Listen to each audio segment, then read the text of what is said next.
नमस्कार मैत्रिणींनो, स्वागत आहे तुमचं आपल्या यूट्यूब चॅनलमध्ये. तर चला तर आपण आज 11च्या घडीचं माप प्रिन्स कट ब्लाऊजचं माप काढणार आहोत. तर कसं करायचं ते बघा. तर या ठिकाणी आपण असा ब्लाऊज पीस हातरून घेतलेला आहे आणि 11ची घडी करून तो फोल्ड केलेला आहे. तर या ठिकाणी आपण आता उंची घेतलेली आहे मी 14. तर उंची 14 घेतलेली आहे.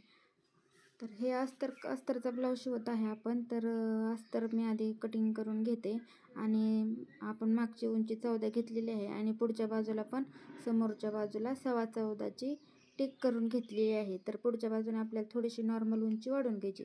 तर या ठिकाणी गळा रुंदी आपण 2.5 घेतलेली आहे आणि मागचा गळा आपला 9 घेतलेला आहे आणि शोल्डर आपली 3 घेतलेले आहे. तर चला बघा कसं माप टाकते मी. तर मी तुम्हाला शिकवण्याचा प्रयत्न करते, जसे की मी सोप्या पद्धतीने जसे शिकले तसे तुम्हाला शिकवण्याचा प्रयत्न करत आहे. तर या ठिकाणी आपण मुंडा घेतलेला आहे 5.5. तर पहा, गळा रुंदी 2.5, शोल्डर 3 आणि मोंढा आपला 5.5 घेतलेला आहे. तर आता आपल्याला या मोंढाच्या मधोमध 1.5 इंचावर टिक करायची आहे. 1.5 इंचावर आणि इकडे गळ्याला आकार देण्यासाठी गोल गळ्याचा आपल्याला अर्ध्या इंचावर टिक करायची आहे. तर या ठिकाणी आपण मोंढ्याला असा आकार देऊन घेणार आहोत. तर ही मागची बाजू आपण कटिंग करतोय, मागच्या बाजूची. तर अशा प्रकारे आपण मोंढ्याला आकार देऊन घेतलेला आहे आणि यानंतर मागच्या गळ्याला पण आपण आकार देऊन घेणार आहोत. तर या ठिकाणी गोल गळ्याचं आपण मागच्या गळ्याचं कटिंग करत आहे. तर मीही तुम्हाला सोपी पद्धत शिकवत आहे, जसे की मी शिकले त्या पद्धतीने मी तुम्हाला शिकवण्याचा प्रयत्न करत आहे. तर अशा प्रकारे आपण डायरेक्ट अस्तरवरती कसं कटिंग करायचं ते पाहत आहोत. जर तुम्ही म्हटलात पेपरवर पण कटिंग कशी करायची ते सांगा, तर चालते. तुम्हाला मी पेपरवर पण सांगेन कशी करायची ती. पण मला आता हा शिवायचा होता, जास्त वेळ नव्हता, त्याच्यामुळे मी डायरेक्ट अस्तरवरती कटिंग करून घेतले. तर या ठिकाणी बघा, आपण त्याच गळ्याच्या मागच्या गळ्याच्या 2.5 गळा रुंदीवर पुढचा गळा आणि मोंढा आपण असंच आखून घेणार आहोत सरळ. 5.5 मोंढा पुढचा आणि पुढचा गळा पण आपला 5.5च असणार आहे. तर या ठिकाणी आपण असं मार्किंग करून घेतलेलं आहे आणि इथं आपण पाऊण इंचावरती टिक करून घेणार आहोत आणि इकडं अर्ध्या इंचावरती आपण टिक करून घेणार आहोत. तर पहा, आपण याला आता आकार देऊन घेऊयात मोंढ्याला. तर असा आकार देऊन घ्यायचा आणि पुढच्या गळ्याला पण असा आपण आकार देऊन घ्यायचा आहे मोंढ्याला.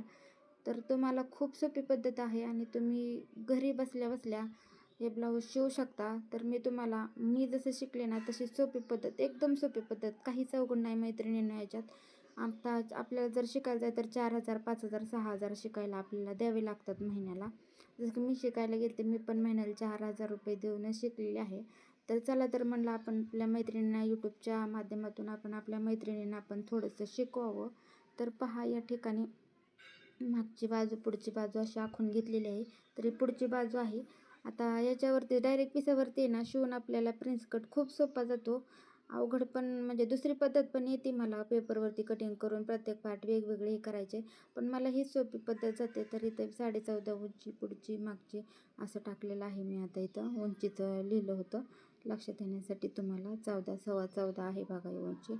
तर अशा प्रकारे आता आपण ही कटिंग करून घेणार आहोत.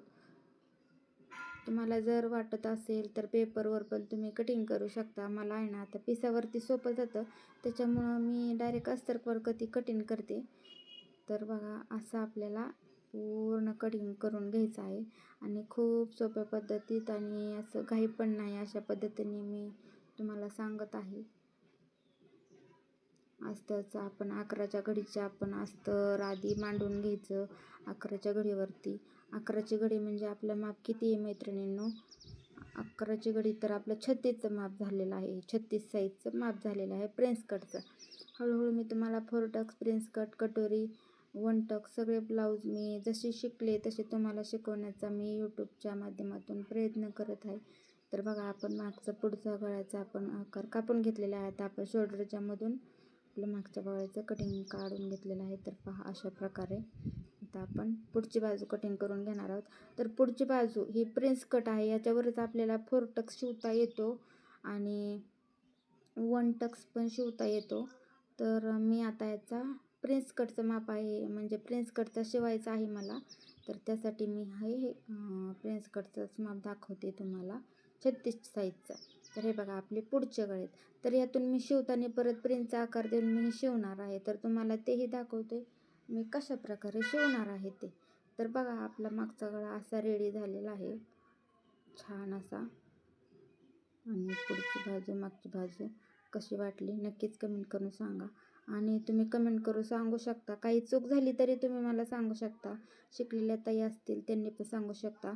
आणि जसं मी शिवते आता मला गिरायकाचे पण ब्लाऊज देतात शिवायला, त्याच्यामुळं मी व्हिडिओ टाकण्याचा प्रयत्न करत आहे, जेणेकरून घरी बसल्या बसल्या खूप अशा ताई असतात की त्यांना शिकावं वाटतं.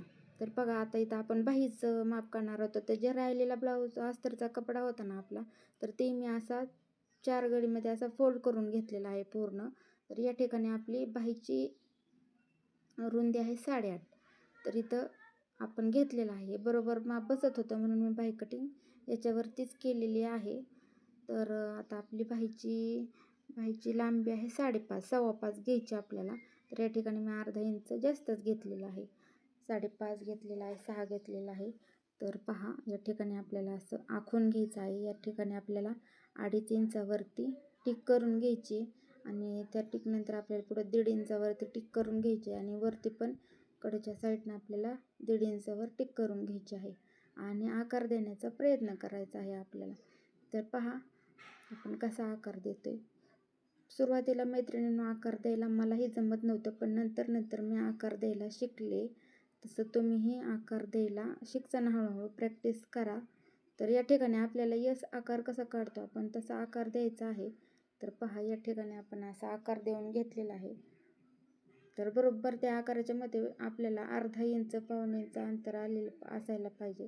तर अशा प्रकारे बघा आपण वरची बाजू बाहीची कटिंग करून घेणार आहे. त्यानंतर आपण ती 4 बाजूची फोल्ड इकडची बाजू कट करून घेऊ आणि नंतर आपल्याला खोलगट भागाची बाजू कटिंग करून घ्यायची आहे बाहीची. तर या ठिकाणी तुम्ही पाहू शकता खूप सोपं आहे शिकायला. मला पण ज्यावेळेस मी शिकत होते त्यावेळेस खूप अवघड वाटत होतं शिकायला, पण खूप सोपी पद्धत आहे. तुम्ही लवकरच शिकचाल. तुम्हाला जर काही अडचण आली तर तुम्ही मला ती अडचण सांगू शकता. अशा प्रकारे आता पहा मी कटिंग करून. तर आता आपण ज्या हुकपट्टी लुकपट्टी लावण्यासाठी आपल्याला जी पट्ट्या लागतात ना, तर त्या पट्ट्या आपण कटिंग करून घेणार आहोत त्या राहिलेल्या कापडामधून अस्तरच्या. तर आपल्याला प्रेस कट ब्लाऊज शिवायचा आहे आणि समोरच्या बाजूला आपल्याला ज्या पट्ट्या जोडण्यासाठी लागतात त्या आपण पट्ट्या काढून घेणार आहोत. तर आपल्याला 1.5 इंचाच्या साईजनं आपण पट्टी कट करून घेणार आहोत. तर अशा प्रकारे आपण 1.5 इंचाच्या पट्ट्या प्रिन्स कटच्या समोरील भागाला जोडण्यासाठी कटिंग करून घेत आहोत. त्यानंतर आपल्याला हुकपट्टी लुकपट्टी लावण्यासाठी पण 2 प्रकारच्या अशा पट्ट्या लागतात. तर त्या पण त्यातून बाजूला राहिलेल्या कापडाच्या आपल्याला उपयोगीला येतात. तर अशा प्रकारे कटिंग करून घेतलेले आहे. व्हिडिओ आवडल्यास नक्कीच लाईक करा. धन्यवाद.